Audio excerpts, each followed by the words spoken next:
Me and Diamara, she is 12 years old, have had a rough summer. She's been more defiant than usual. I've been dating her mom Mara for 2 years now. 9 months ago, they moved in with me, Maple. Both Dio and Mara have an on-again / off-again relationship with Dio's dad, Dionysus.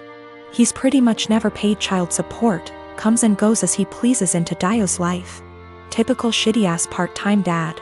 I've tried to fill the dad role in her life, while still understanding boundaries, taking things slow, etc. This summer Dionysus decides he wants to be a real dad and takes Dio in for a month. Good for him, not my business, and Mara agrees. When Dio came back home because school started, she was a lot different. Really mean to me, very dismissive. A few days ago she got caught shoplifting at the mall. Security took her in, then called Mara, who didn't answer, then called Dionysus, who didn't answer, and finally me. I answered. They told me I had to pick her up or she'll be handed over to juvenile. I didn't say anything to her while I picked her up. I apologized to security, apologized to the store. I even tipped the security guards plus the store employees because it's up, they had to deal with that. I assured them Dio would be punished appropriately.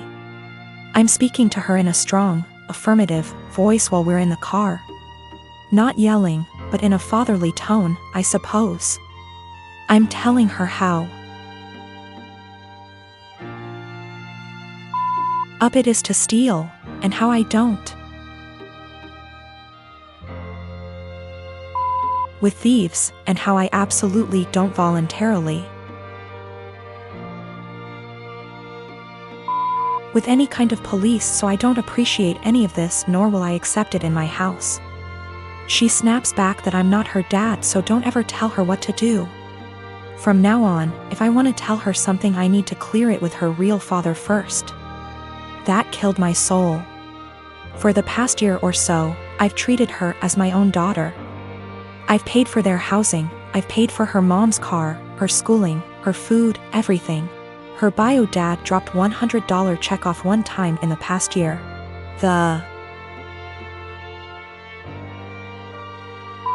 In check bounced, so I had to call him up and he brought cash over. I told Mara about all of this. She was appalled at what Dio said, but she never made Dio apologize because she's not wrong, you're not her dad. A couple of days later Dio asks me for some money to pay for her uniform / accessories she needs for a sport she's involved in. I say go ask your dad.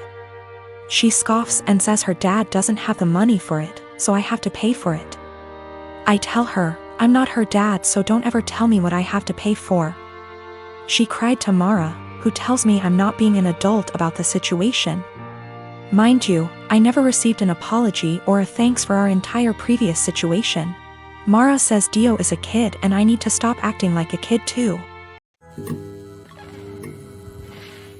I'm 15 years old. I have a stepsister who is a couple years older than me and she is really seriously disabled. I'm not sure what's wrong with her because no one ever wants to discuss it with me, but she's nonverbal, breaks her bones a lot, and has severe epilepsy and will have many fitting episodes. She also doesn't understand stuff. That's probably the easiest way to put it. She's just a human body with nothing inside. She's my stepmom's daughter. My stepmom married my dad 3 years ago and they dated only for a year before that. I don't know my stepmom very well and I don't really get on with her. We are respectful to each other, but I'm basically living with strangers because she's so busy with her daughter and my dad. I am always on my own and I used to hate it, but I'm used to it now. Ever since they moved in to live with us, life changed drastically for me because all the care now revolves around my stepsister. That's fine, I get it. But both my stepmom and my dad ask me to do things for my stepsister that I don't want to do and I resent doing. Stuff like staying home when I want to go to the mall with my friends. They're disappointed that I don't get her anything for her birthday with my very limited funds, etc. My own mom passed away when I was small, so I can't go and stay anywhere else, and all in all I'm just a lot more angry than I used to be, because they seem really disappointed whenever I say I don't want to do anything for her. Even stuff like feeding her, like I don't want to sit there feeding her banana pudding and wiping her drool. I didn't ask for this. Anyway, She recently fell a few days ago and had a seizure for 8 minutes. She was taken to hospital and the doctors want to keep her in and look after her. I don't want to go and visit her. I remember seeing my mom in hospital before she died, and I just hate hospitals, and I sort of hate my stepsister, and I just don't want to go and visit someone who doesn't even know I'm there. My stepmom is really upset with me, and so is my dad. They haven't yelled at me or anything, but they are both being super cold towards me because I don't want to visit. My grandma, who lives in Canada, called me about the blue and told me it was okay. And I don't need to force myself to go to the hospital, so I'm assuming my dad has told her I'm refusing to go. He keeps pleading with me, but I keep telling him I'm not doing it. I told him hospitals remind me of mom, and he got even more upset and said my stepsister might die and I need to stop being so selfish towards my stepmom. I am part-timing in an IT company that is very close-knit. My boss Steven and his wife were always sweet. It was my first month and it was my boss's birthday week. So he and wife Melissa were kind enough to include me in this fancy dinner they were taking everyone to. A week prior to the dinner, Melissa added everyone to a group chat and asked whether we had any suggestions on where to eat. I told her that I am fine with anything as long there are vegetarian options available, or at least chicken. They brought their daughter Steph to the dinner, and she is a sweet little girl. Now Steph was really interested in me, and she kept on asking me questions about how I look the way I look. Now I am short, 5 feet, but can be somewhat deemed as fit to today's generation. I was transparent with her and told her that I don't restrict myself to certain foods but rather eat everything in moderation. Plus I have a plant-based diet and home-cooked meals, so that helps, and I also lift weights. Now Melissa overheard our conversation partially. She pulled me aside and told me that Steph was recovering from eating disorder, so she encouraged me to be honest with her and not lie to her, and not to order anything that screams diet. When I saw the menu, there were little to no vegetarian options available. It didn't have anything for me. I was very disappointed and made a comment that, oh wow, there are no vegetarian options. Melissa chimed in and said that eating meat once in a while won't affect my weight. Now, when I say plant-based diet, it's not that I don't eat meat, but I only eat chicken maybe once a week as a side dish, and certain types of fish occasionally, but other than that I mostly eat vegetarian dishes. My food habits are not for my weight, but for my religion / culture. It has nothing to do with my weight. When the waiter came in, I was still glued to my menu when all the others had already ordered. Melissa said that, oh, she will have the duck too, and I interrupted and said that no, I will have the garden salad. I hate salads, but there were no other veg options. Melissa got quiet. After a few minutes she told me that I shouldn't have lied and lead on her daughter if I was going to order a skinny salad and starve myself.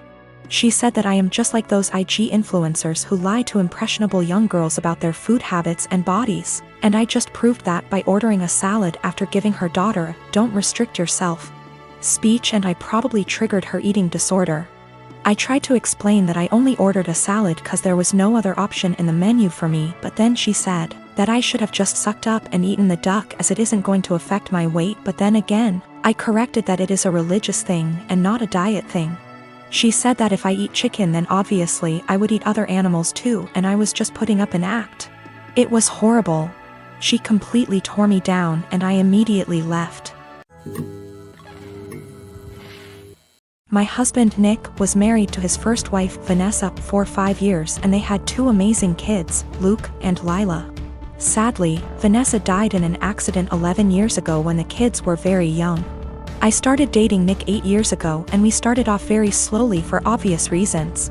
Nick has always been a little more distant than anyone I'd ever been with. But he and the kids lost Vanessa so young that I understood it.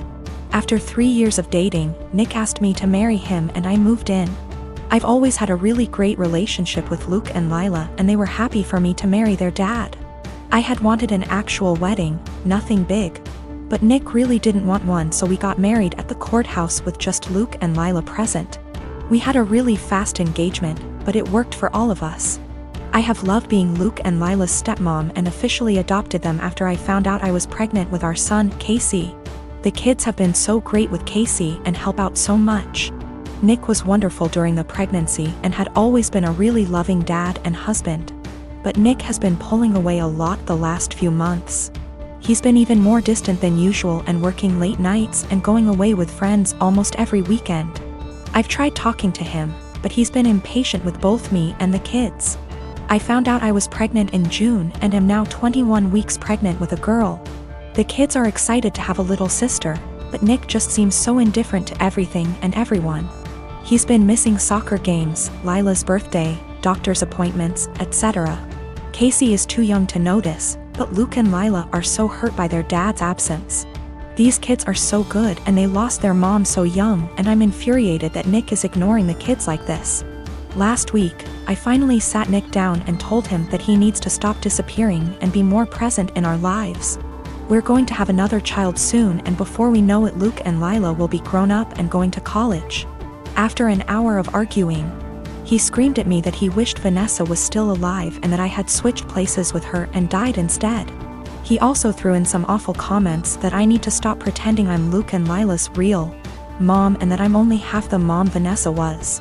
The final straw was him saying that he never even wanted any kids with me, but did it so I'd keep busy and leave him alone. I'm so beyond hurt right now. I know I'm just his second choice, but I've always tried to honor Vanessa and tell Luke and Lila how lucky they were to have her as their mom. I love all of our kids more than anything, and I'm just so heartbroken. Nick barely pays attention to Casey now and doesn't even acknowledge the pregnancy. He somewhat apologized this weekend and took all 3 kids to lunch, but he won't even look me in the eye. He seems like he wants to talk, but he doesn't say anything, and I'm too upset to even be near him. I'm not sure where to go from here. Honestly, I can't even be around Nick right now, and if there weren't any kids involved, I'd leave and never look back.